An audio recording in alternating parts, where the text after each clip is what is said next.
Okay. Saan po galing, sir, ang funding dito, sir?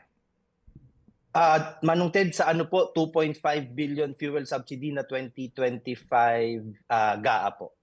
And then dito po, ano po ang bilang talaga na target po ng ahensya para makatanggap nito sa mga taxi drivers, sir? Sa taxi drivers po, buong Pilipinas po, Manong Ted, 47,800 plus po ang atin pong na-identify na meron pong prangkisa. So, ang 47 plus 47 drivers po. Kasi meron din po makukuha ang operator, meron po makukuha ang driver. Okay, so dito ho kayo muna nagsimula po sa Metro Manila, Director. Hindi po, Manong Ted.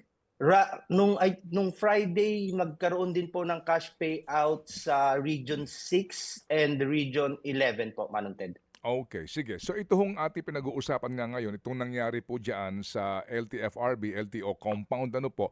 So basically, sir, ang target po ninyo for Metro Manila, ilan po na mga taxi drivers and operators po? Ano ba ang bilang po natin na may franchise?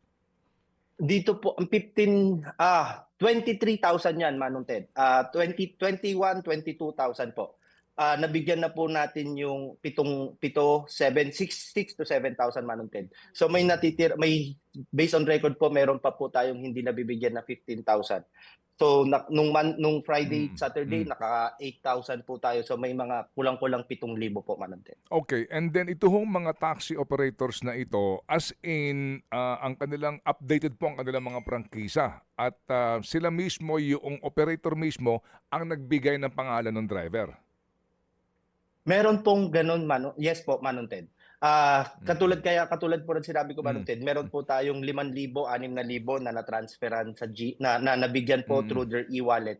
The names of those drivers was submitted to us by their operators po. Pero nung Friday, Saturday po, meron po tayong form na kailangan i-submit po nung taxi drivers. It's a certification from their operators na sila po talaga yung drivers. Mga kapatid, para sa iba pang mga balita at impormasyon, sundan niyo po kami sa X, Instagram, Facebook at syempre sa TikTok, True Network PH. Mag-subscribe din po kayo sa aming YouTube channel, True Network. May website din po tayo, truenetwork.ph, at pwede nyo rin po kaming mapanood sa Channel 19 ng aming True FM TV. Lagi pa rin makinig sa radyo dito po sa 105.9 True FM dahil dito, laging true sa'yo, kapatid. Dito tayo sa totoo, tunay at tapat.